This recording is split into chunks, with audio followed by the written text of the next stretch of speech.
Philippe Bouvard officiel vous propose le cultissime grosse tête. Rideau, s'il vous plaît.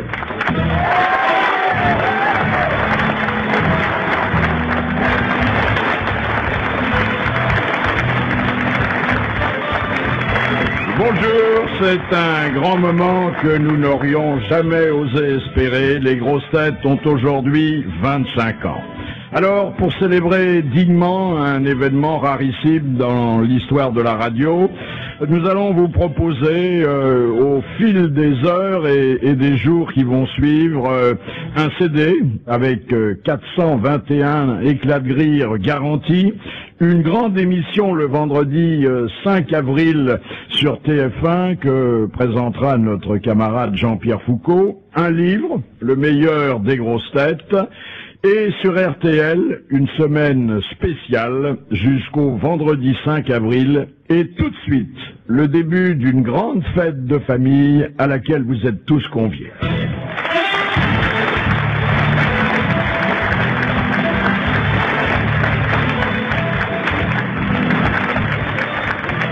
Fantasme du téléspectateur, diva des tournées en province et rachat d'une réunion de machos, Evelyne Leclerc.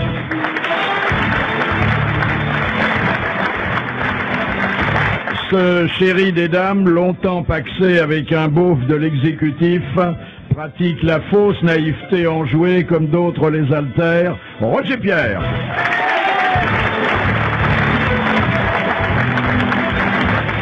Son mérite n'est pas plus mince que sa personne d'avoir fait la preuve que le showbiz avait enfin accédé au langage articulé, Carlos.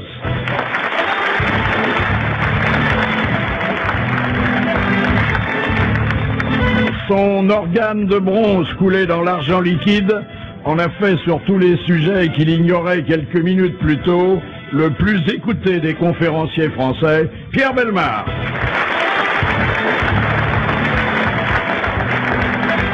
Quand je l'ai rencontré, il faisait des ménages sous le pseudonyme opaque de Baronne de la Tronche en Biais. Après quoi il est devenu, et avec quel succès, fantaisiste, comédien, auteur dramatique et écrivain, Sim.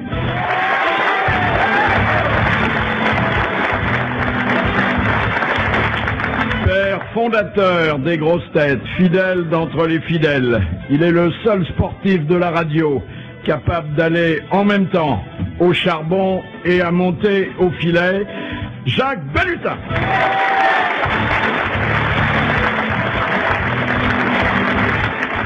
C'est grâce à son académique présence que les grosses têtes n'écrivent pas aujourd'hui le mot culture avec seulement ses 3 premières lettres, Jean Dutour.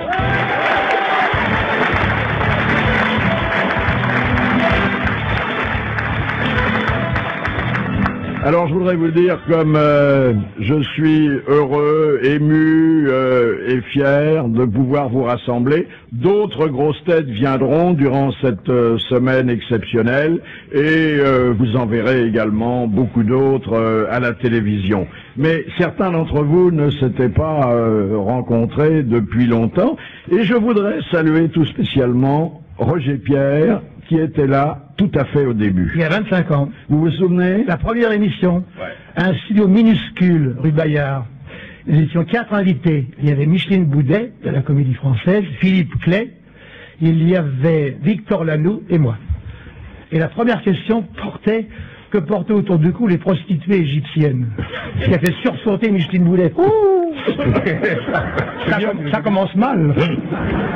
Et quelle était la réponse? Ben, il y a une sorte de médaille, avec un numéro. La question est plus drôle que la réponse. Jean Dutour, vous êtes arrivé très tôt aussi, vous. Oh ben, je le rappelle parfaitement, Monsieur Bouvard, vous m'avez demandé est-ce que vous voulez faire une petite émission avec moi. Ça durera, je sais pas, peut-être 2-3 mois. Alors j'ai dit oui, et puis il me semblait bien que j'avais fait partie de la première émission. Et je me rappelle même une des questions qui avait été posée à ce moment-là. C'était quel est l'homme qui a tué le quart de l'humanité à lui tout seul? Ah oui, ça ouais. C'était K. Oui, bien entendu que c'était K. Ah ben vous avez trouvé, c'est bien. vous n'avez mis de 25 ans pour trouver, mon petit Bouvard.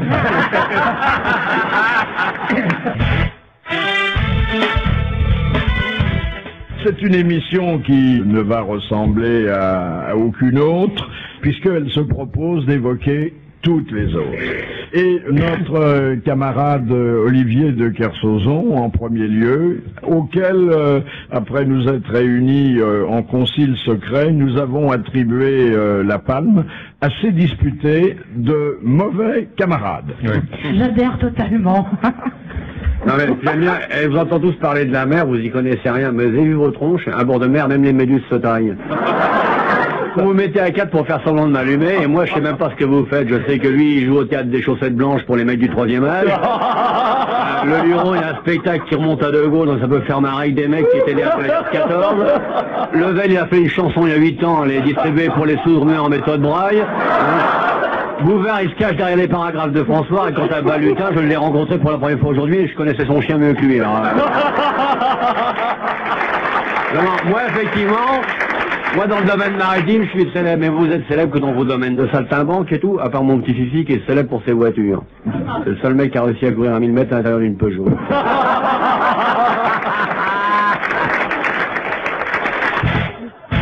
Moi, j'aimerais avoir une Marie Laforêt dans chaque port. Eh ben non. À l'idée qu'elle est là, on n'a pas envie d'arriver. Oui. Il y en a qui sont arrivés. Je préfère la mère que la grand-mère, moi. Non mais je suis pas sensible. Non mais d'après ce que j'ai vu l'autre soir, je comprends pourquoi. Chacun ses goûts. T'es discrète, toi. Oui, oui. Et toi, tu sortais un mec de l'hospice, je l'ai vu, le débris qui était avec toi. J'espère qu'il a du blé, parce que avec la tronche qu'il... Et en plus, il en a. Bah, j'espère qu'il en a, parce qu'avec la tronche qu'il a, faut qu'il en fasse du pognon. Quel âge environ? Il faisait, écoutez, pour vous dire, il avait l'air plus vieux qu'elle. Effrayant. Effrayant. Effrayant. Si Marie Laforêt vous sponsorise, vous acceptez? Non. Pourquoi? Parce que faut prendre l'argent sur des bonnes affaires. Ça continue? Non, non. Elle a pas de pognon, votre souris. Pas ma souris, mais je veux dire, elle a peut-être un peu quelques économies, elle casserait peut-être sa tirelire en votre honneur. T'es belle, toi? Ah. Eh ben voilà. Vous voyez comme quoi. C'est vrai qu'elle est suisse. Faut le prendre par le sentiment. Elle est pas si mal que ça, pourquoi vous foutez de sa gueule avant qu'elle arrive? C'est un bobinage, je trouve. Hein. Qui? Monsieur le Kersauzon, mademoiselle Castelli. Non, monsieur Castelli. Non mais, il va s'occuper de ses fesses, le Mickey, je vais pas me... Quand il parle du Mickey, c'est de moi? Ouais. Moi, je vous parle pas, foutez-moi la veille, je suis tranquille, là. Vous m'avez vu au cinéma, ça vous fait quoi de mon bar de presse ce soir? Au cinéma, je sors pas parce que j'ai payé ma place, et ici, je sors pas parce que je suis payé, mais sinon, faut pas...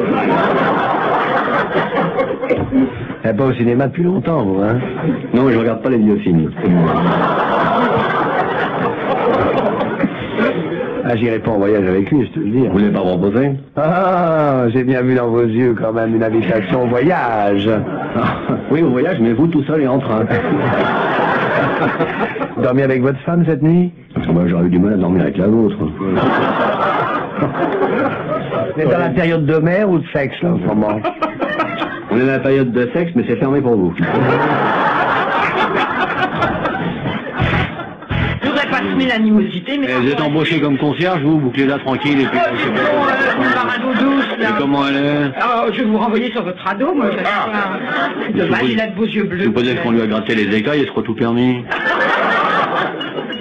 Attrapé par les ouïes tout à l'heure. Si vous voulez, avant la prochaine question, présenter vos excuses à madame. Est-ce que je ne sais pas si je vais les accepter. Excusez pour ce que j'ai dit. Oui. Ça va pas, non? Non, mais vous en pensiez pas un mot. Non, ce que je pensais était pire. Et la galanterie, ça vous étouffe pas, amiral? La galantine non plus. Mais c'est pas ce que c'est. Ouais, elle est pas charmante, notre invitée? Mais mon lui qui est mort de votre... Pénard, couchez maman, tranquille, on continue le jeu. Regarde le public en fout la Mais paix. il finit par être Couchez la agressif, mémé. hein, vraiment. Tranquille, couchez, pénard. Pourquoi vous dites coucher, la mémé? Moi, je lui parle pas. Elle a pas besoin de me parler, non? Et qu'est-ce que vous lui reprochez? Elle est charmante, elle a du talent. Elle a toutes les qualités tant qu'elle la ferme. Voilà, ben, je ne sais pas d'ailleurs si on doit applaudir l'amiral pour cette mauvaise humeur dont, comme l'amour d'une mère, chacun a sa part et que tous sont en entier. Vous en avez d'ailleurs parfois pâti les uns et les autres, n'est-ce pas, Evelyne Leclerc? Surtout les unes et les autres. Oui, beaucoup, mais je ne pense pas qu'au fond ce soit un véritable méchant. Non, mais à la surface, oui. Qui cache sa tendresse sous une forme d'agressivité. Il a eu de la tendresse avec vous, alors c'était en coulisses alors, hein? Non, mais c'est vraiment un plaisir. Et je sais que la première émission que j'ai faite aux Grosses Têtes, c'était il y a un peu plus de 12 ans, et c'était justement avec Olivier, et pour un baptême, ça a été quand même très dur. Ouais, il a eu quelques agressions physiques en ce qui me concerne. Ah oui, bah, en tout bien, tout honneur, bien sûr. C'était simplement que matériel, parce qu'il m'a coupé ma cravate une fois, il m'a arraché les semelles de mes chaussures, et il m'a piqué mon slip en me déshabillant dans les toilettes. Vous ne saviez pas ça? Eh ben j'attendais l'anniversaire pour vous le dévoiler. Voilà monsieur de Kersauzon. Oui, mais en plus, il a quand même une grande tendresse, et puis il se bagarre avec cet humour pour cacher quelques... Par exemple, l'autre jour, il m'a dit, je peux plus manger une langoustine sans penser à Tabarly. Oui. Et ça, cette espèce de... Il va très loin, parce que l'autre phrase d'Olivier que tout le monde connaît, c'est « Je n'ai jamais participé à une course de spermatozoïdes, mais j'ai souvent donné le départ. » Non, nous avons tous eu maille à partir avec lui, parce que ça n'est pas un homme facile, c'est un vrai caractère, hein, Jacques Balutin. Ah oui, mais il faut le connaître, c'est pareil. Il faut surtout pas aller le chercher, parce que le retour de bâton est très rapide. Si jamais vous l'attaquez sur les bateaux, vous prenez un coup de barre, c'est la boum qui vous revient dans la figure vite fait, hein, avec lui, il n'y a aucun problème. Oui, mais quand il est sur son bateau, il avait la gentillesse de m'inviter un jour sur son trimaran, pas le dernier là, mais un précédent, il s'est un autre homme. D'un seul coup, d'un seul, il devient un tout autre homme. Ouais. Et il m'a confié la barre, ce qui est une très, très grande gloire. Oui, si t'arrives jamais. C'est gonflé. Comme moi. C'est surtout très gonflé. Il m'a confié la barre de son bateau. Il faut vraiment que vous soyez son ami. Oui, hein. oui. Ben, j'étais ému, c'est vrai. Oui. Mais j'ai beaucoup de sympathie pour c'est à la suite de ça qu'il est revenu prématurément. Non, mais je pense qu'il je pense qu'il aime bien, non. Oui, moi, il a eu la gentillesse de ne pas m'inviter sur son bateau, et je le remercie beaucoup.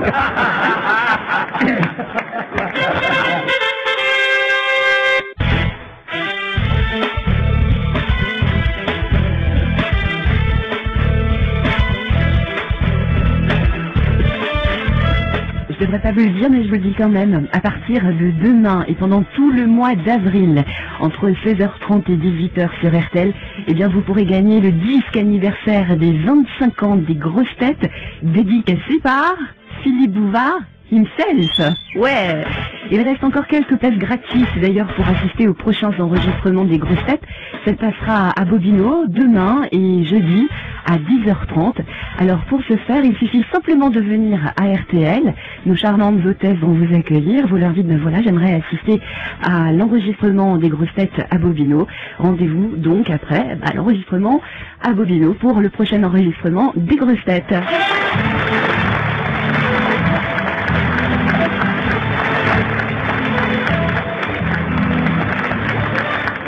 Alors, il n'y a pas d'anniversaire, vous le savez, c'est une tradition sans bougie. Et les bougies, celles du moteur des Grosses Têtes, ce sont mes chers complices qui, depuis la naissance de l'émission, m'ont donné encore mieux que leur talent habituel et consacré.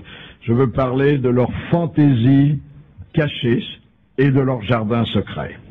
Ils auraient eu souvent mieux à faire, mais ils ne m'ont jamais abandonné.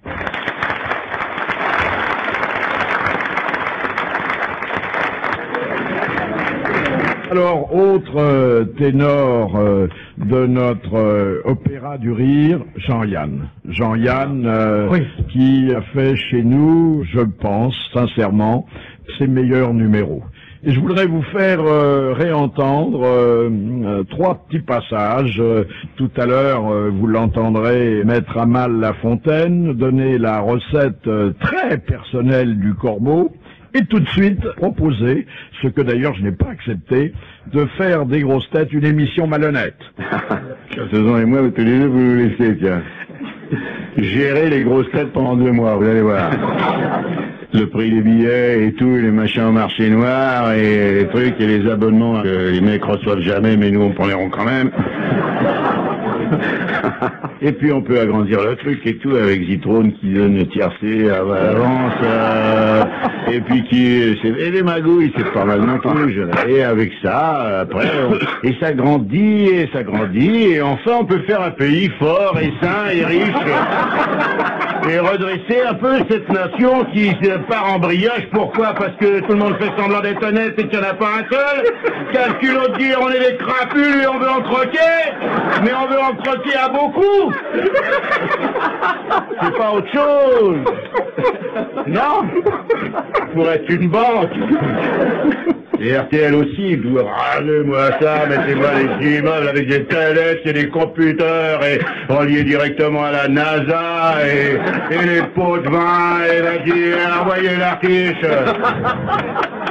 Et tous les techniciens de haut niveau qui végètent dans des cages, on dirait des aquariums.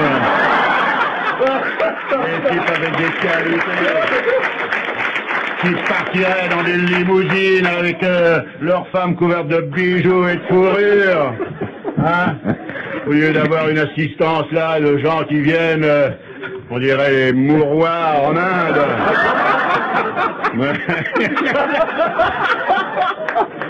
Oh là, franchement. Cela dit, hein, dans les oiseaux, il n'y a pas grand-chose à manger. Hein. Il y a un bon corbeau. C'est la recette du corbeau, faire repasser. Vous prenez un corbeau de 2 ans, vous le mettez, vous préparez d'abord un petit bouillon avec des petits légumes, avec tout un tas de choses, vous faites une petite nage très intéressante, et vous mettez un corbeau et un fer à repasser. Et quand le fer à repasser est mou, vous mangez le corbeau.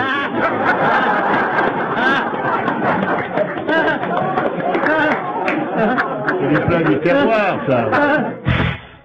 Moi, j'aime bien La Fontaine, La Fontaine, oui, que je trouve qu'on lit très mal parce que les gens ne respectent pas suffisamment le texte.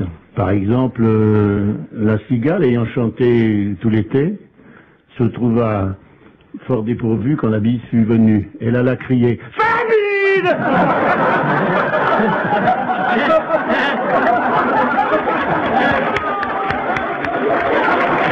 Voilà, c'est Touliane, avec cette efficacité comique qu'on lui connaît, mais aussi cette originalité dans l'humour, parce qu'on peut pas dire qu'il a marché sur les brisées de quelqu'un. Hein. Non, ce qui est extraordinaire, c'est que cet homme qui est un très grand comédien... Conférence de M. Bellemare.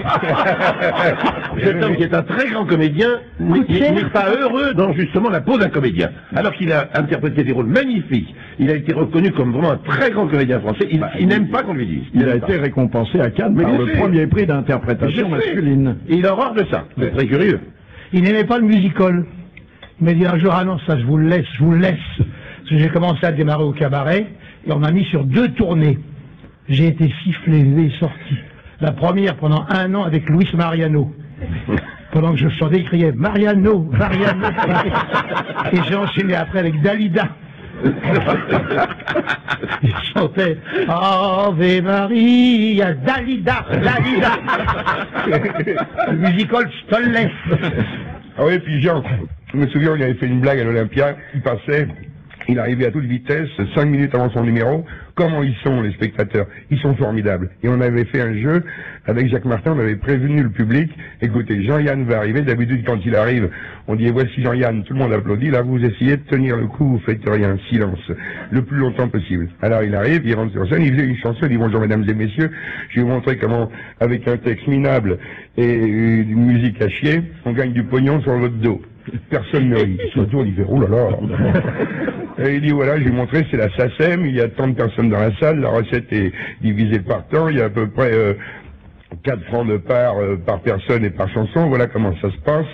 Alors voilà, la chanson, c'est si tu t'en irais, si tu me laisserais seul au monde, il avait un guichon. Alors que je serais malheureux, si tu t'en irais, 4 francs, et personne ne rit. Oh la vache. Et le prochain truc, il y a un mec qui fait et la salle fait chut. Là, ça a été un triomphe. Moi, j'ai tourné aussi avec lui, et il passait juste devant moi, avec son guide chant, avec son pose-voix, une sorte de petit harmonium manuel, comme ça, et il se ramassait, mais un bide effroyable, c'était la catastrophe. Et moi, je passais derrière lui. Il sort sous les huées, pratiquement, et il me dit, vas-y, je te les ai chauffés.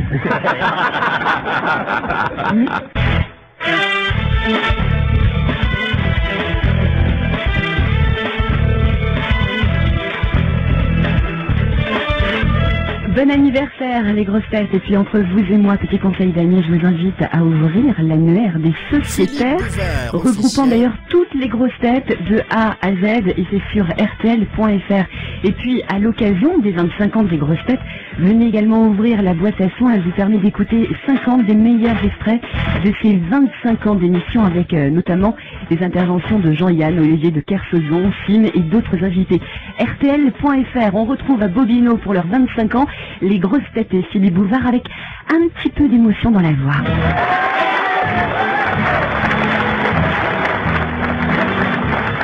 Cher Jean Dutour, je n'oublierai jamais qu'à un moment important de votre carrière, celui où vous briguiez l'honneur de vous asseoir sous la coupole, où on vous a donné à choisir entre deux assemblées, l'Académie française et les grosses têtes, et que vous avez choisi la première, ce qui d'ailleurs ne vous a pas fermé les portes de la seconde. Non, on m'a pas donné à choisir, on m'a simplement dit si vous continuez les grosses têtes, vous risquez de ne pas être élu à l'Académie française. Ah, ça allait jusque-là. Oui, hein. oui, j'ai dit, ben, ça m'est égal, je veux les deux.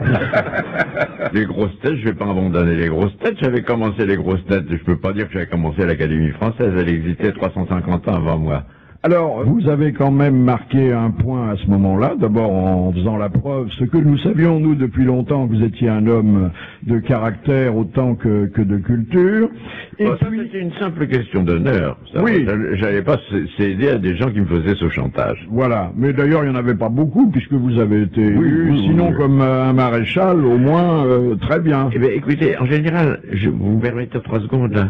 Il faut m'y reprendre à 3 fois pour rentrer quelque part. Le bac, ça a été la même chose, je me suis repris à 3 fois, et ben l'Académie, pareil. Il n'y a qu'aux grosses têtes où je suis entré du premier coup. Vous auriez pu aussi entrer à l'Académie des Beaux-Arts. Nous avons trouvé un document qui constitue un des fleurons de notre discothèque. C'est le premier enregistrement et il n'est pas usurpé d'employer à cet égard le beau mot de création de ce qui est depuis 20 ans un tube absolu de la variété française, la petite Émilie. La petite Émilie m'avait bien promis un poil de soupe pour faire un tapis. Les poils sont tombés, le tapis est foutu. La petite Émilie n'a plus de poils au cul.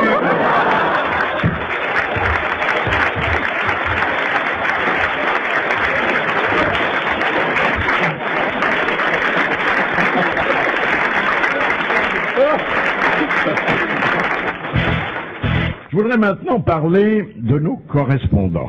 Nos correspondants qui, pour certains, depuis le début de l'émission, depuis un quart de siècle, nous envoient des questions.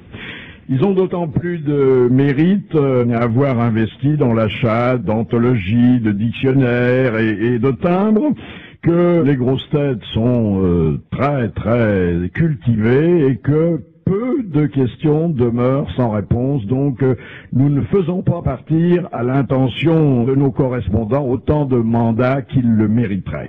Alors, signalons que Madame Corroyer, qui vient de m'envoyer une lettre pour exprimer aux grosses têtes ses vœux d'anniversaire, et qui elle-même a fêté hier ses 90 ans, elle est certainement la doyenne de nos correspondants, eh bien, elle nous envoie environ 100 questions par mois. J'en pose d'ailleurs assez souvent, elles sont bonnes, mais elles ne gagnent pas à chaque fois, et surtout quand c'est Monsieur Dutour qui est chargé de répondre. Hein. Vous vous rendez compte du nombre de malheureux que vous faites? Ne me dites pas ça, parce que d'ailleurs j'en ai fait un peu moins ces temps-ci. C'est vrai, c'est vrai. Mais je n'ai aucun remerciement à vous transmettre, parce que quand vous ne trouvez pas, c'est Perroni qui trouve. Hein. Ah oui, il est formidable. Il est formidable. Et quand Perroni ne trouve pas, c'est Balutin qui trouve, qui est absolument génial. C'est rare. Ah oui, tiens donc. Enfin, sauf si c'est sur le vélo, mais sinon... Non, la religion, il y a toute la religion, vous êtes très fort en matière de religion. Mais je suis pas mauvais, oui. En matière de pas mauvais sur la religion. Alors, parmi les correspondants très souvent cités, il y en a un, c'est Monsieur Folenfant. En fait, ils sont 2 frères. Et aujourd'hui, j'ai trouvé normal de donner la parole à l'un des deux. C'est Bruno Folenfant. Bonjour. Bonjour Philippe, bonjour les grosses têtes et bonjour le public de Bobino. Alors, effectivement, mon cher Philippe, je m'appelle donc Bruno Follenfant et j'habite dans une superbe petite ville située au cœur de l'Anjou qui se nomme Bushman. Bien. Eh bien, le syndicat d'initiative vous remerciera. Moi, je voudrais vous exprimer la gratitude des grosses têtes parce que sans les questions, et les bonnes questions, et sans cesse renouvelées, les grosses têtes n'existeraient pas. Alors, où trouvez-vous l'inspiration, Bruno Follenfant? Ah ben, je vais vous dire, l'inspiration se trouve partout, dans l'actualité, dans les dictionnaires, les encyclopédies, et également, je dis qu'on ne refait pas l'histoire deux fois, donc on est souvent obligé de renvoyer des histoires, à la limite, qui sont déjà passées, quoi. On peut pas refaire l'histoire de France une deuxième fois, quoi. Oui, alors de temps en temps, je reçois une lettre de vous qu'on me transmet, bien sûr, et sur laquelle je lis que vous êtes très dépité parce que il y a longtemps que vous n'avez pas entendu votre nom à la radio. Tout à fait, Philippe. Parce que, vous savez, depuis des années, je m'amuse avec la complicité de mon frère à vous envoyer des questions, et quand l'une d'elles est posée à vos invités, c'est pour moi un véritable bonheur de faire partie en l'espace de quelques secondes de votre grande famille des grosses têtes. C'est-à-dire qu'écouter et participer, c'est fabuleux les deux en même temps, quoi. Et à Bushman, il y a beaucoup de gens qui me surnomment le Follenfant des grosses têtes. Merci, monsieur Follenfant.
Retour à Bobino pour les 25 ans des grosses têtes. Philippe Bouvard souffle les bougies avec Évelyne Leclerc, Jean Dutour, Roger Pierre, Sim, Jacques Balutin, Carlos et Pierre Bellemare.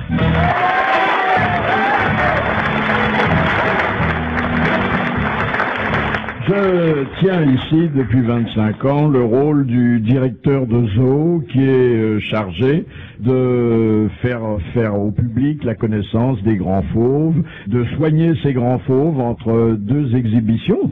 C'est une tâche qui ne va pas sans danger et il arrive, et je pense que parfois le public vient pour cela, que le dompteur soit dévoré par ces fauves. Alors ce sont des fauves qui ont nom Patrick Sébastien, Jacques Martin, Jean-Pierre Coff et Olivier de Kersauzon. Il y a eu des Kersauzon excommuniés? Non, je vous demande pas s'il y a eu des Bouvards avec la diarrhée au 15e. Vous me foutez la paix avec ce qu'il y a pu avoir avec les Kersauzon. Hein? Il n'y a pas eu de Kersauzon pape. Ah non, mais il y a eu un évêque de Kersauzon, je crois. Il va y avoir un blessé chez les Bouvards. Vous êtes d'une génération qui a vécu, monsieur Coff.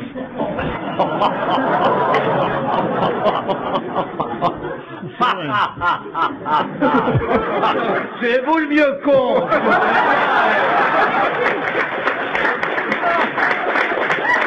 Non mais franchement. Ah, il m'a traité de vieux con. Ah, vous me le paierez. Non, je me serais pas permis. J'aurais jamais dit vieux d'abord. J'étais gâté. J'ai dit que vous apparteniez à une génération qui refusait le progrès. Mais c'est pas du progrès, ça c'est de la connerie, Philippe. On a le droit quand même d'être vieux et de s'intéresser à des choses de qualité. La parole est au révérend Père Bouvard, dit rat du sol.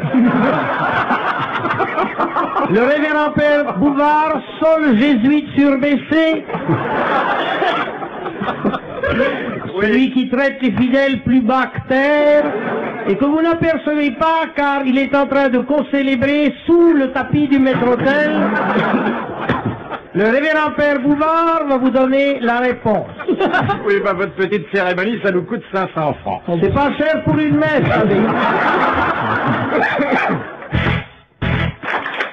J'écoutais un disque cet après-midi, j'ai retrouvé des bêtises que je disais sur vous il y a 6 ans. Apparemment, ça vous a pas desservi. Vous imitez en train de remettre les prix littéraires, alors ça donne à peu près ça. Bonjour. L'alvéole d'or a été remise au surveillant-chef des urinoirs du 18e arrondissement pour son œuvre La dernière goutte sur le pantalon. L'alvéole d'argent a été remise au célèbre écrivain gabonais au bout du bout à la boule pour son œuvre La dernière goutte sur la chaussure aux éditions Fleuve Noir. Un autre roman remarquable, La femme de Ringo perd des kilos chez Lafon. Et pour terminer, les maladies vénériennes en 10 volumes édités chez Plomb.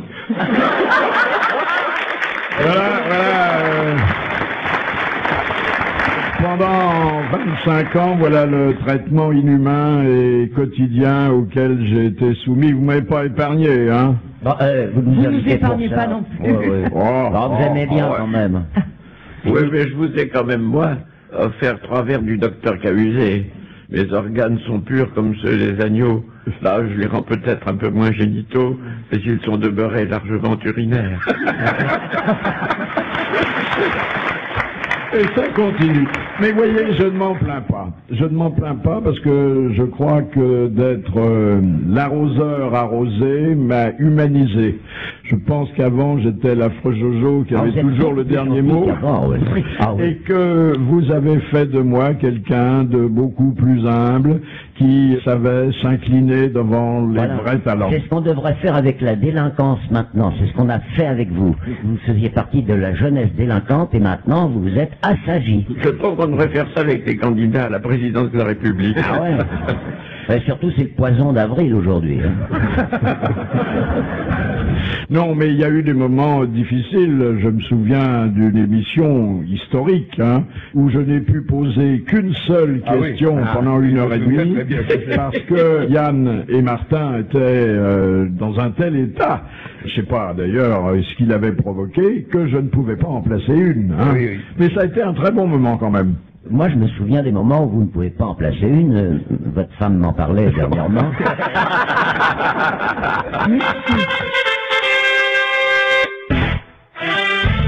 Tout le monde sait à peu près parler, très peu savent chanter, et surtout improviser en chantant des couplets qui ensuite ne sortent plus des oreilles et des mémoires. Alors je vais vous faire entendre d'abord une chanson de Castelli, qu'il a écrite lui-même. C'est d'ailleurs la seule excuse de cette chanson. Et ensuite, alors ça c'est quelque chose de rarissime. Merci de parler de moi. De rarissime, c'est « Mets-la-moi ». Vous êtes content de votre disque?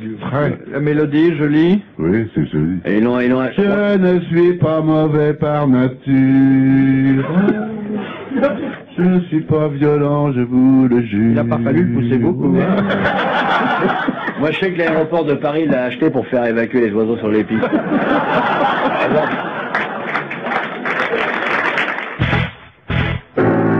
Ich bin eine große Salope. Wie ist eine große Salope? Du bist eine Cochon. Ich bin Schwein, ich bin ein großes Schwein. Du bist ein Hund, du bist ein Hund. Ich bin glücklich vor der großen Saloppe. Und Schwein ist eine Kuscheltut.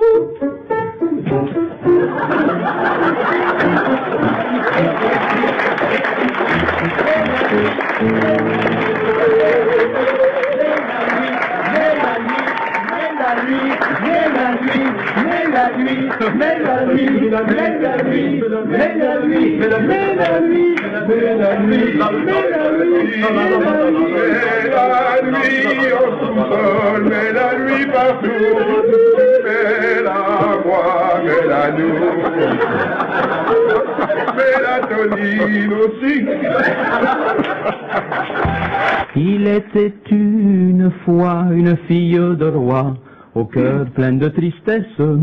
Ah, puis mais l'accent, hein oui. Ah ben, enfermée nuit et jour au sommet d'une tour, elle pleurait toujours. Alors prenant son vol, un gentil rossignol vint dire à la princesse: je t'apporte l'espoir et c'est pour le revoir qu'elle chantait le soir.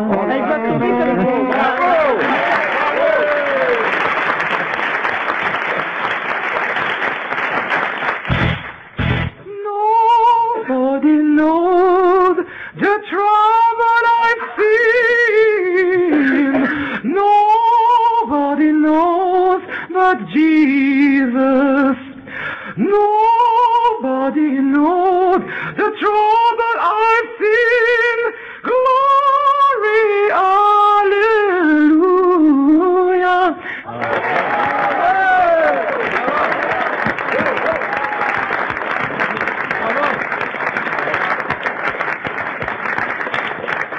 C'était tellement beau qu'à un moment donné, j'ai eu l'impression que vous deveniez noir.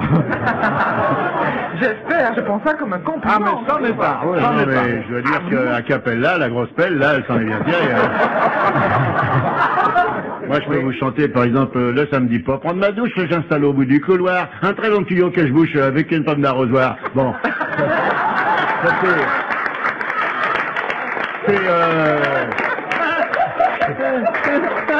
C'est autre chose, alors c'est tellement différent, vous comprenez, c'est tellement à côté de la grosse pelle que là on est... Je mets mes pieds dans une bassine avec de l'eau chaude dedans, à ma femme dans la cuisine, je réclame énergiquement, Denis, passe-moi le savon, pour mes doigts de pied, pour mes trous de nez, pour mes oreilles... Voilà, je pense que vous avez reconnu le rire de Thierry Roland et sans doute identifié un essai vocal de Thierry qui a chanté pour la première fois en public aux grosses têtes et qui de temps en temps a récidivé en pensant qu'il y avait beaucoup plus de gens qui n'aimaient pas la chanson que de vrais mélomanes, et c'est vrai qu'il a obtenu un très gros succès. Et puis vous avez reconnu l'organe tout à fait exceptionnel de Marianne James et le duo qu'elle formait avec Jean-Yann, mais dans quelques instants je vous réserve d'autres fantaisies vocales.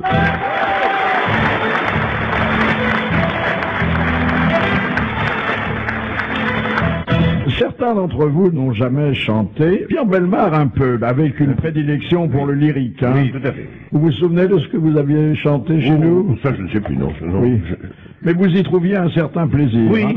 Certains jours même davantage que nous. Je pouvais, oui, certainement, je pouvais profiter de cette voix exceptionnelle que j'ai de ma tessiture complète, quoi. Enfin, c'est très beau, oui. Je suis très heureux. Vous avez une tessiture aussi large que votre modestie. Et vous, Evelyne, vous avez chanté quelquefois? Ah oui, j'ai chanté notamment avec Sim, en hommage à Olivier de Kersauzon. Vous, Sim, vous avez chanté? Oh, mais je n'ai fait que ça. Et vous m'avez fait souvent chanter. Qu'est-ce que vous chantiez? Oh, je chantais des airs d'opéra, je chantais Madame Butterfly, mais maintenant mon organe est complètement... un peu flétri, ouais, hein. Oui, mais non, mais j'ai chanté Manon Lescaut, quand j'avais ma voix de soprano, je montais jusqu'au contrut. Ah ouais, tout seul, personne ne me tenait, hein. Et puis, le cher Roger Pierre chantait à Joinville-le-Pont. Oui, Joinville-le-pont. Et aussi, rappelez-vous... l'accompagnait. Ah oui, vous chantiez. Et je vous avais apporté une chanson, et le pique-pique à la mécanique, que vous chantiez chez vous pour vos invités. Vous l'avez dit.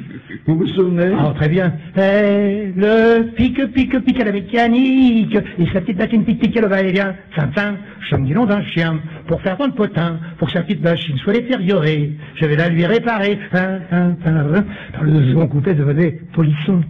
Je rencontrais quelques jours plus tard ma petite voisine par hasard. Et bien gentil, moi, il me fit voir son petit logement. Il n'y avait pas de machine. J'en fus tout surpris. Je pouvais reproduire cette espèce de bruit. 3 quarts d'heure après, va être à renseigner. Ce qui faisait ce tic-tac, c'était son sommier.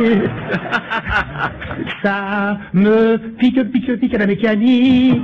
Et ça fait tic dans le petit machin. Ça.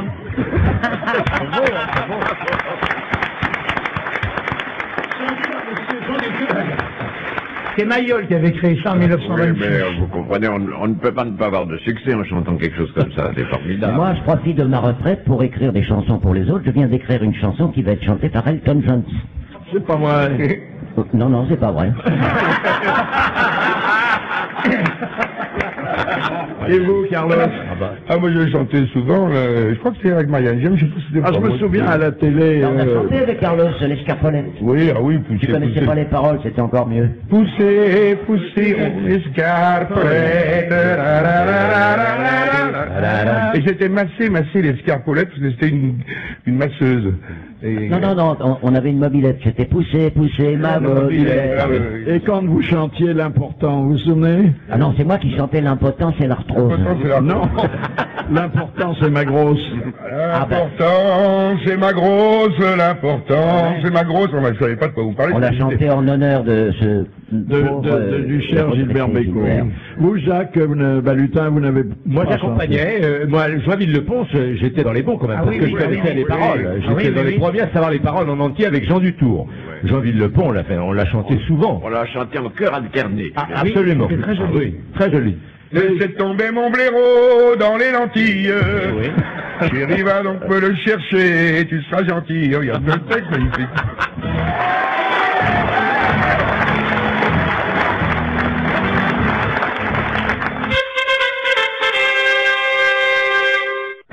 La sexualité. La sexualité joue un grand rôle dans les grosses têtes, ce qui est normal puisque les grosses têtes sont à l'image de la vie et de la société française contemporaine et que, parce que on me l'a dit et que je l'ai maintes fois vérifié, le sexe mène le monde. Alors, certains jours, et je considère ces jours-là comme des jours bénis, les grosses têtes font des confidences qui sont extrêmement intimes, mais qui tombent ce jour-là dans le domaine public sur leur sexualité. Et je vous propose réentendre le témoignage de Rika Zaraï. J'avais un copain et c'était sa première fois et c'était ma première fois. Et lui, il avait 60 ans.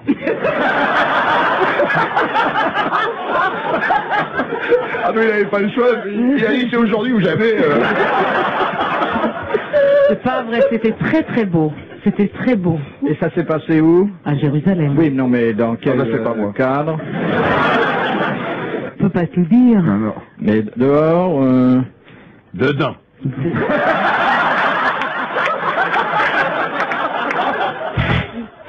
Votre première fois, Bouvard? Eh bien, c'était avec ce qu'on n'appelait pas encore à l'époque une employée de maison.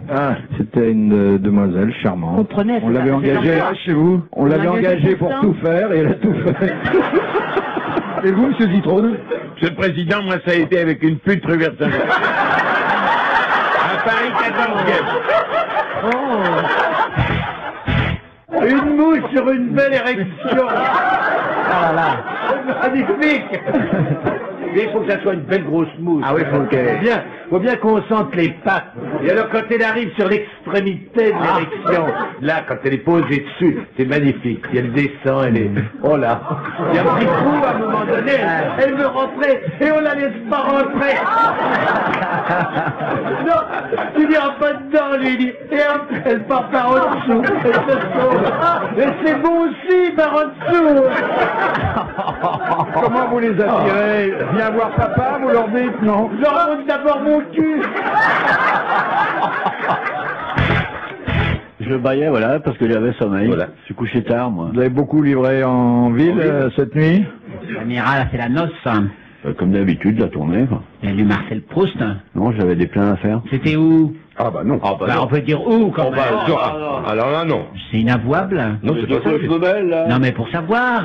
Après, il va remplir l'endroit. Mon grand loup, je te suis à la trace.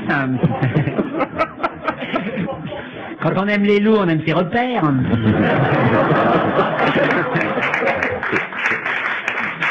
Et dans repère, alors c'était où? La fée qui s'est penchée sur ton berceau, elle ne pas si c'est que de la glace. Alors vous avez fait des plans donc. Et on parle d'autre chose? Non, non, parce qu'on s'intéresse à ce que vous faites même la nuit, quoi. C'est intéressant de savoir que le marin a une femme dans chaque port, et Paris est un port. Un grand port, immense. Un énorme port. Mais peut-être que vous avez été plus vaillant dans le passé. Dans le temps, ça m'est arrivé de doubler. Un coup l'hiver, un coup l'été. C'était le 14 juillet, et puis Et le 11 novembre. et le 11 novembre. Ah bah c'est normal, le 11 novembre c'est la fête des poilus. Voilà les confidences. Un peu osé, hein. On n'oubliera pas Coff et sa mouche, hein. Là, le vernis craque, hein. Mais il est arrivé qu'Evelyne Leclerc y aille aussi de sa petite confidence intime, hein. C'est-à-dire que vous avez toujours été très intéressé par ma vie privée, Oui. riche On a rarement été déçus, d'événements et de rebondissements divers. Donc c'est vrai que ça nous donnait lieu à des moments fort agréables. Mais je vous soupçonnais de prendre un certain plaisir à ce déballage qui parfois nous choquait, il faut bien le dire, hein. Oh, je comprends, ça vous choquait, vous. Non. Non, mais je n'ai rien à cacher, donc ça... Ah bon? Fais voir. Elle me souvient, c'était tous les mecs qui partaient de chez toi avec l'argenterie. Oui, voilà, il y a eu ça, oui, il y a eu Là, il y a un cet mec épisode. tu avais pris une côtelette, t'avais farci. Ah, la côtelette, c'est un de nos bons souvenirs. C'est un souvenir magnifique. Vous vous souvenez de la côtelette que vous magnétisiez? Bien sûr, d'ailleurs, je viens d'en magnétiser une nouvelle. J'ai failli vous la porter aujourd'hui, d'ailleurs, elle a 3 mois, elle se porte très bien. Je continue à m'entraîner pour ne pas perdre la main, si vous voyez ce que je veux dire. Et l'autre, elle a combien de temps? Elle a 20 ans au moins? 25 ans, oui. Oui. Une tête d'agneau qui est magnétisée, que j'ai toujours dans mon... J'ai une merguez sur moi, ça marche. Dans ma cuisine. Bah, écoute. Non, mais je continue à m'entraîner, c'est ce que j'étais en train de dire. Oui. Mais qu'est-ce que vous en faites? Vous la montrez aux visiteurs? Je leur montre, oui, j'ai beaucoup de succès grâce à ça. Je la montre Maintenant, à l'âge que j'ai, 2 fois 25 ans en ce qui me concerne, et on essaye de trouver des atouts Il faut différents. combien de temps pour magnétiser une côtelette? Faut un bon mois quand même. Un bon mois. Ah oui, donc il vaut mieux que le monsieur s'installe chez vous. Il faut s'atteler à la tâche quotidiennement, Oui. c'est-à-dire à peu près 5-10 Et minutes comme dit par le jour. fabuliste, ne laissez nul coin où la main ne passe et repasse. Il faut la tenir combien de temps dans la main, tu dis, pour ça? Quelques minutes par jour. Ça, Ah ça oui, c'est suffit, bien, bah écoute, oui, 5 commence minutes tout de par suite. jour.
Les grosses têtes fêtent leurs 25 ans à Bobino, Evelyne Leclerc, Jean Dutour, Roger Pierre, Sim, Jacques Balutin, Carlos, Pierre Bellemare découpe le gâteau avec Philippe Bouvard.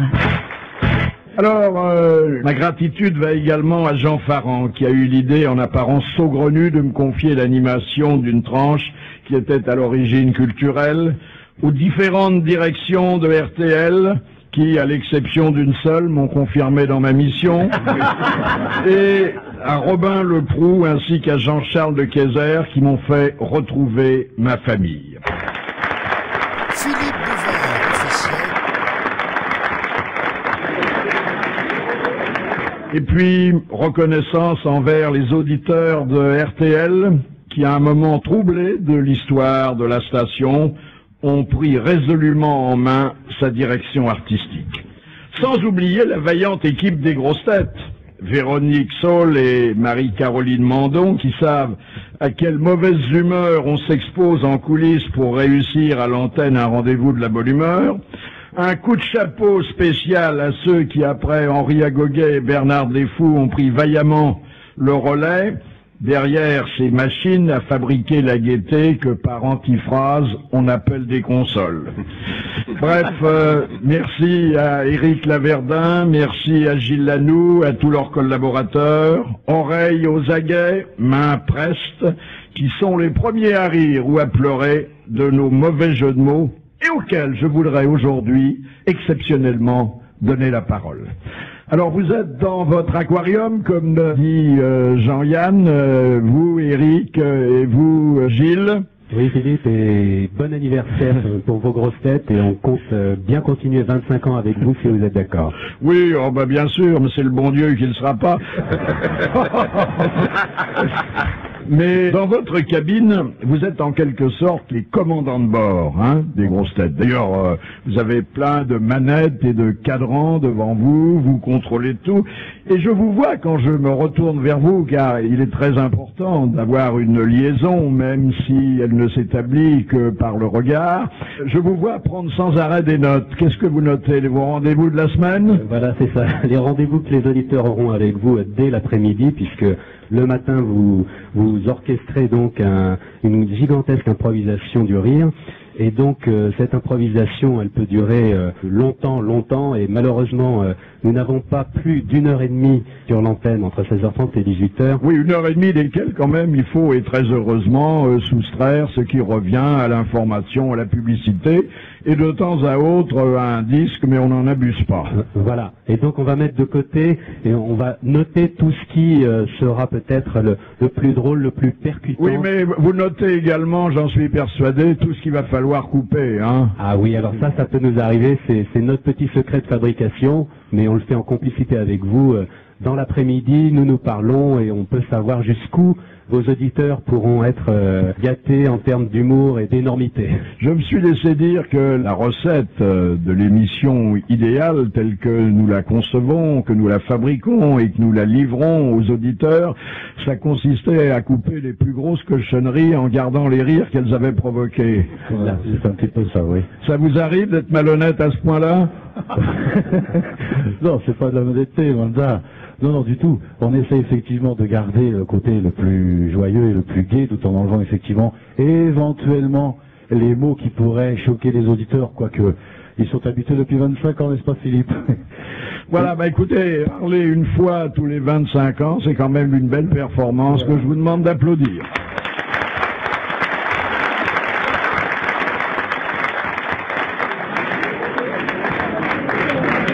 Pierre Bellemare, vous avez fait plusieurs performances chez nous. D'abord, vous êtes venu sans rien avoir à vendre, c'est quand même rarissime dans votre belle carrière de commerçant herzien. Oui.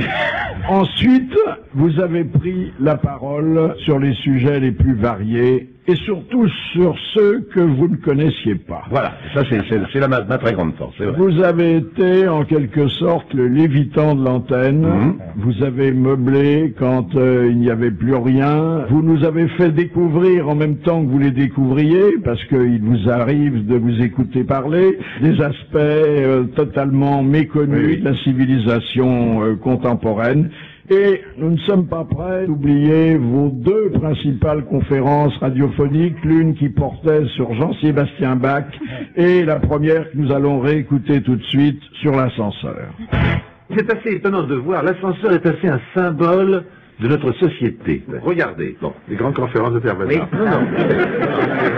Non. Au départ, vous pouvez ouvrir la porte de n'importe quel palier, il suffit, un gosse peut le tirer. C'était une petite molette qui s'essayait de tirer, et vous tombiez de 10 étages, ou de 5 étages, ou de 6 étages. Ouais, les gens n'avaient aucune sécurité. On pouvait se coincer les doigts dans les portes, qui étaient des systèmes à ressort absolument infernaux. Enfin, c'est l'horreur. Bon. Ensuite, on doit dire que c'est plus possible, ça faut fermer. Et on laisse une paroi lisse qui a défilé devant les gens, qui vont à nouveau avoir des accidents épouvantables avec ça. Et c'est seulement maintenant qu'on va obliger à fermer enfin complètement l'appareil, de manière à ce qu'on ne risque plus grand chose quand même dans les ascenseurs. Oui. Donc c'est quand même une progression par rapport au respect de la vie humaine, quand même très nette dans les dernières 30 dernières années. Oui. Parce que ça s'est passé tout ça en 30 ans. Oui. C'est intéressant ça, hein?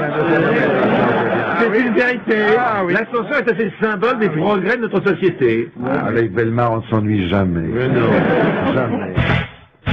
C'est pas très passionnant, quoi, la vie de Jean-Sébastien Bach. Vous savez qu'il a inventé sans exception tous les rythmes possibles et imaginables. Tous les rythmes ont été inventés par Jean-Sébastien Bach. Ah oui, oui. Ah oui. Et alors Stravinsky... Conférence sur Jean-Sébastien Bach, Bellemare. Et Stravinsky s'est acharné toute sa vie à trouver un rythme qui n'avait pas été inventé par Jean-Sébastien. Et un jour, il a cru en avoir trouvé un. Mais c'est ça y est. Et il a sorti une œuvre complètement inconnue. Il a dit non, là, vous voyez, Jean-Sébastien Bach avait déjà fait. Jamais on a trouvé un rythme nouveau depuis Jean-Sébastien. Pierre a tout à fait raison. Non, mais non. Continue, on aime bien quand tu parles, Pierre. Bon, alors parlons de autre chose. Il y en avait des dizaines comme ça, il a été très difficile de choisir. Et vous aussi, vous étiez improvisé. Vous ne croyez pas que Jean-Sébastien Bach a trouvé tous les rythmes sans exception? Parce que c'est vrai. Oui, oui. Je ne raconte que des histoires vraies. Mais quelle culture ça suppose?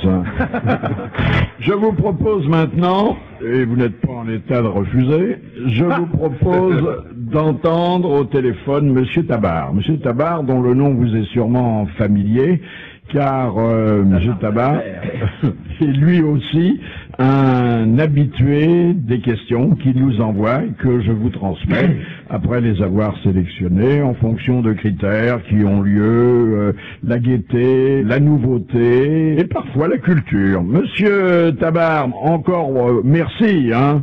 Je vous en prie, bonjour Philippe Bouvard et bonjour à tous et très heureux de vous entendre là.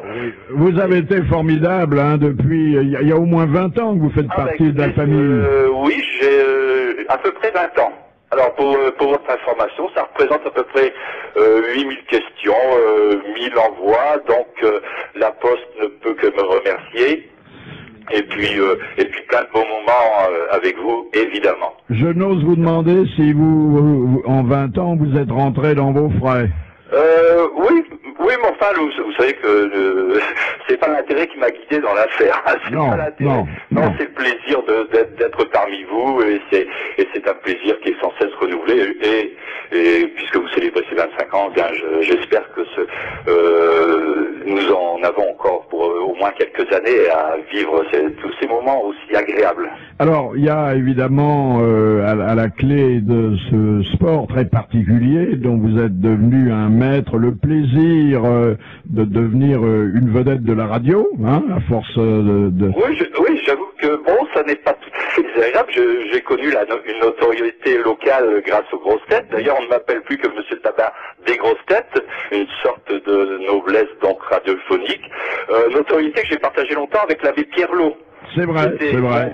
C'était l'aumônier des grosses têtes, mais il nous a quittés. Et il y a, en face de ce plaisir de devenir une vedette de la radio, le déplaisir, j'imagine, de m'entendre parfois aider un peu trop les invités à trouver la réponse. Oui, c'est arrivé. D'ailleurs, dans mon entourage, on me le reproche. On me dit, oh, mais Philippe Bouvard, là, t'aurais pu gagner, il a aidé, etc. Mais enfin, je crois que ça fait partie du jeu. C'est un jeu, hein, je crois, les grosses têtes. Hein, et puis, je crois que non, c'est la bonne humeur. humeur. Je vous dis, c'est beaucoup de plaisir. Et puis, moi, Non, c'est une démarche, bon, qui est normale. Elle est à la fois amicale, mais il est aussi dans la vocation de l'animateur de garder à l'émission son rythme. Alors, faut pas chercher trop longtemps. Mais j'ai reçu l'autre jour une lettre qui m'a fait beaucoup de peine. On me disait que si j'aidais certaines grosses têtes à répondre à des questions, c'est parce que je touchais la moitié de la prime que RTL aurait envoyée autrement aux correspondants. Alors je tiens à dire que c'est pas vrai. C'est seulement le tiers. Merci Monsieur Tabar et bravo. Ben écoutez, bonne continuation et à bientôt. Au revoir. Pardon, Monsieur Bouvard, vous permettez que je dise un petit mot pour une correspondante dont j'ai entendu 100 000 fois le nom depuis que je fais les grosses têtes, qui est Mademoiselle Fritz de Cornimont. Oui, Mademoiselle Fritz de Cornimont, qui un jour m'a envoyé sa photo, qui est charmante d'ailleurs. Elle vous a envoyé sa photo? Oui, mais nos relations, hélas, se sont arrêtées là. Et moi, j'ai eu la chance de rencontrer l'abbé Pierlot à Méholt et Monsieur Tabar, Albert, justement, lors de l'un de mes inondations. Oui, mais vous livrez en province. Voilà, en province, exactement. Oui. Mais il existe vraiment. Il y a une vraie familiarité qui s'établit d'ailleurs avec les correspondants, un courrier. Il y a une dame d'Agon-Coutainville aussi qui a beaucoup écrit. Madame Nicolas Jacques, elle a disparu, Madame d'Agon-Coutainville, qui était devenue d'ailleurs une célébrité, non pas locale, mais vraiment régionale puis nationale. Mais alors, il faut signaler aussi que cette émission est le cadre de phénomènes anormaux ou paranormaux, car parfois vous nous transmettez de cerveau à cerveau la réponse. Écoutez, vous dites ça en ayant l'air de ne pas le prendre au sérieux. Oui, je le prends très au sérieux. Et je pense qu'il y a des phénomènes de transmission de pensée. Et très souvent, je regarde Balutin intensément. Oui. Et ça n'est pas la sexualité. Qui nous attire. On ne sait jamais. Non, moi je veux pas d'abattre. Et alors? Je pense intensément à la réponse, que manifestement il ne connaît pas. C'est facile de dire ça, je connais rien, alors évidemment, si je connais pas. Et au bout de quelques secondes, il l'articule. Oui. Hein, c'est quand même formidable. Je crois beaucoup à la télépathie, plus qu'à la télévision finalement. J'ai rencontré dernièrement, moi, l'une de nos correspondantes dont je me souviens plus du nom, mais c'était quelqu'un de très fidèle. Et j'étais arrêté à un feu rouge avec ma bagnole, bien sûr, et puis je sens quelqu'un, j'entends et je vois quelqu'un qui frappe à la vitre. Alors je baisse le truc, mais « Oh, monsieur Sim, je suis une grande admiratrice des grosses têtes, ça, est-ce que vous avez une signature ?» Alors j'ai une signature, je remonte la vitre, j'attends le feu rouge, elle était toujours là, elle frappe à nouveau. Ça klaxonnait derrière, le feu passe au vert, et elle me dit, vous n'avez pas une photo? Alors le temps que je me prenne une photo, tout ça, ça parce que vous avez toujours des photos sur vous. Ouais, non, mais dans ma voiture. Non, il a un Polaroid. Oui, dans une poche. Et puis bon, je referme le truc, et puis bon, ça klaxonne, je m'en vais finalement. Il y avait tellement d'embouteillage que je roule au pas, et la dame était toujours là à côté, et marchait, et frappait. J'accélère. Elle court, elle frappait encore, je dis qu'est-ce qu'elle veut, elle court, je m'arrête, je baisse la vitre, et même madame, écoutez, fichez-moi la paix, elle me fait, mais non monsieur, quand vous avez refermé la portière, vous avez coincé mon pare-dessus. Voilà la fidélité parfois où elle fait nous. Vous êtes des champions, tous, sinon de la culture, encore que vous ayez bien tenu votre parti dans cet orchestre, mais en matière d'improvisation. Puisque, je ne saurais trop le répéter, vous arrivez les mains dans les poches, vous vous mettez les pieds sous la table, il y a rarement un papier devant vous, contrairement à moi qui suis obligé de préparer certaines choses, et vous improvisez d'une façon souvent sublime. Alors, je voudrais vous faire réentendre quelques belles impros, comme nous disons dans notre jargon. D'abord, celle d'Olivier de Kersauzon, et ensuite celle de Jean-Pierre Coff. Nous pénétrâmes dans la forêt, après plusieurs jours de marche, nous arrivâmes à un endroit, nous vîmes une pancarte écrite dans une langue qui nous paraissait inconnue, c'était Bouvard City. Tout autour de nous criaient des animaux étranges dont les plumes colorées nous laissaient deviner que nous pénétrions un monde dans lequel la main de l'homme n'avait jusqu'ici jamais mis les pieds.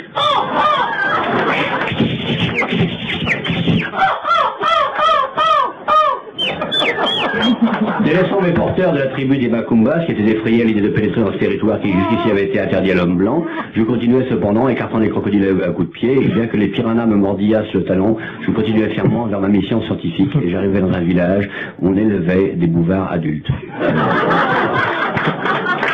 Là, les réducteurs de tête m'expliquèrent qu'ils ne réduisaient non seulement la tête du mort, mais qu'ils arrivaient à réduire fort simplement l'être vivant, adulte, blanc et normal. C'est ainsi que je vis dans différents bocaux, de tailles différentes, bocaux faits soit avec de la cellophane, que l'on peut extraire d'un arbre le cellophanier, fort connu dans ces régions, et qui provoque non seulement une odeur agréable, mais dont le jus est capable de faire éloigner les moustiques les plus dangereux qui attaquent l'homme de façon sauvage lorsque le coucher du soleil vient sur la savane immense.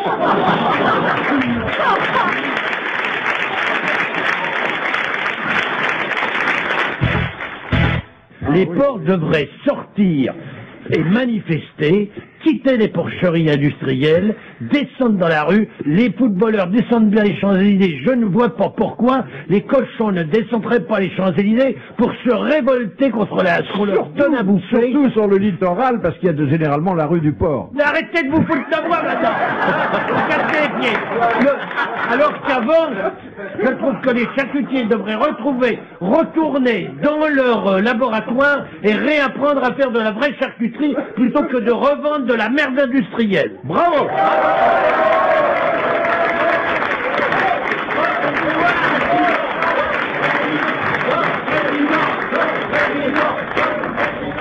Voilà, ce sont vraiment des morceaux de bravoure incroyables. Quant à Kersozon, que nous tenons, je pense, tous pour un véritable phénomène, hein, et pas seulement sur la mer, Kersozon, il donne l'impression de réciter un texte alors qu'il est en train d'improviser. Hein. Ouais, c'est magnifique. Ah oui. C'est un grand art. On se demande où il va, lui-même ne le sait pas, et il retombe toujours sur ses pieds. C'est, je crois, un numéro... il est formidable. Les deux plus grands champions, sans aucun doute, sont Kersozon et Jacques Martin. Parce que Jacques Martin également a des numéros d'improvisation qui sont absolument inédits. Alors, je vais vous faire entendre Jacques Martin dans un moment, mais je voudrais d'abord que nous nous reportions, il y a quelques mois de cela, un moment où Jean-Yann avait résolu d'évangéliser les grosses têtes. Bien, chers frères, j'étais venu ici dans l'intention de vous lire une lettre de Saint Paul adressée aux Corinthiens. Mais le temps me faisant défaut, je ne pourrais pas vous lire toute la lettre adressée par Saint Paul aux Corinthiens, et je me contenterai de vous lire la fin de la lettre de Saint Paul aux Corinthiens. Veuillez agréer, chers Corinthiens, mes considérations distinguées.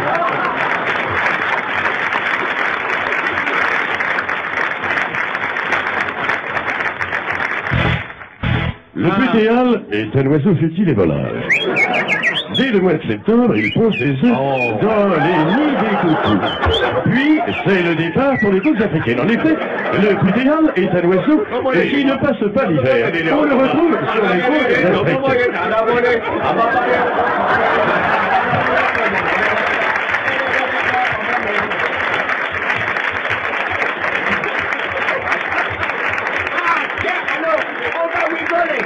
On va rigoler, le putéal est revenu. En effet, dès l'apparition du putéal, c'est fête dans les villages d'Afrique, c'est signe de reproduction. Le putéal habite généralement au sommet des huttes. Alors, dis donc, le putéal est revenu, il faut que je recommence à faire un petit de la saison. Puis le soir, c'est la traditionnelle fête africaine du putéal.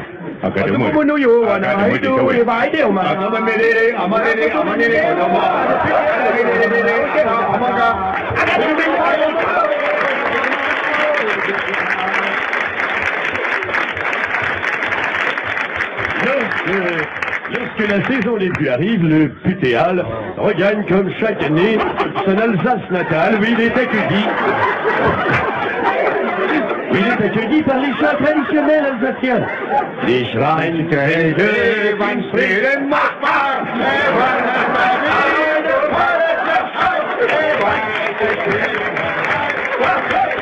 Ah, c'était de grands moments, hein.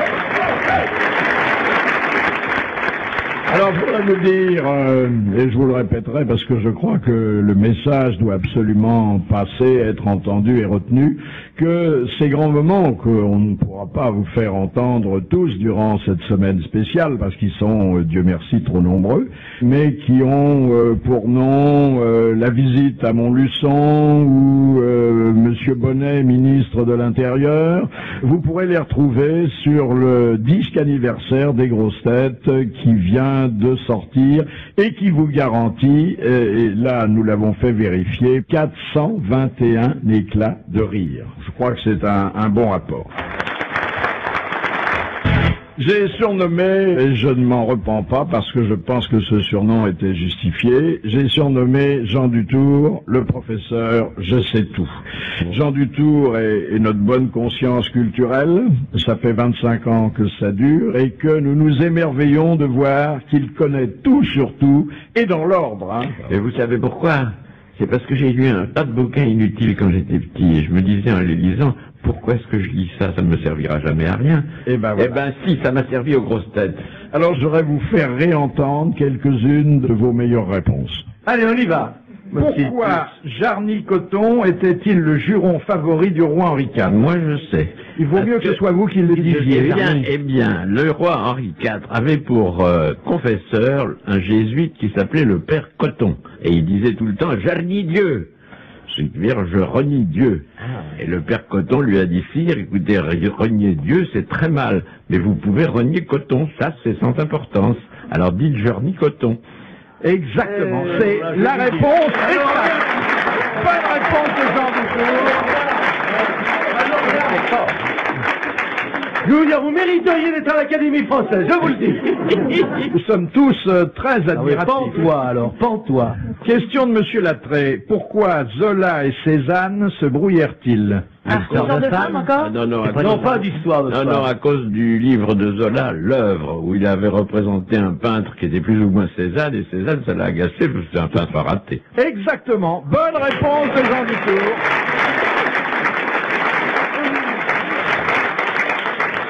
Vous avez gagné 15 francs, vous continuez? Oui, je continue. Je remets tout en jeu, tout. Qui tout double. Question de Madame Boudin. Qui affubla Midas? Ça existe, c'est la femme du peintre. Qui? Ah, c'est Apollon, je vous le dis tout de suite. Oui, exactement, là j'ai pas eu.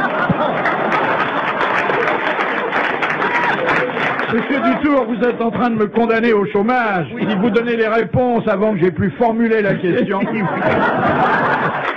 Dutour,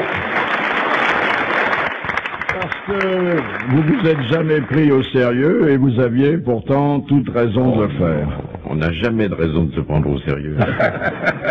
Alors, nous voici au terme de ce jour anniversaire, le vrai, c'est-à-dire le 1er avril. Et c'est d'ailleurs ce qui m'avait incité à l'époque à accepter de faire une émission en laquelle je ne croyais pas du tout.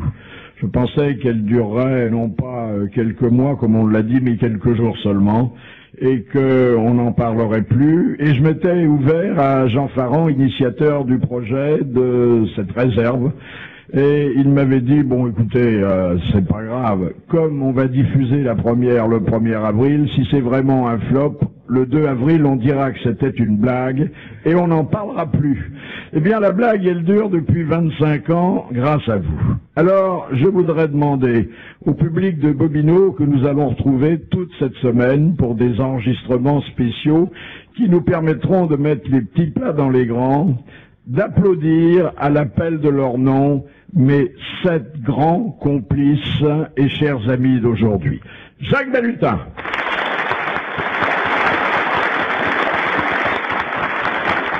Carlos. Roger Pierre. Evelyne Leclerc. Steve. Pierre Bellemare et Jean Dutour. Et nous applaudissons nos auditeurs qui nous ont patiemment supportés dans les deux sens du mot depuis un quart de siècle et auquel je dis, comme d'habitude, et je l'espère encore longtemps, à demain.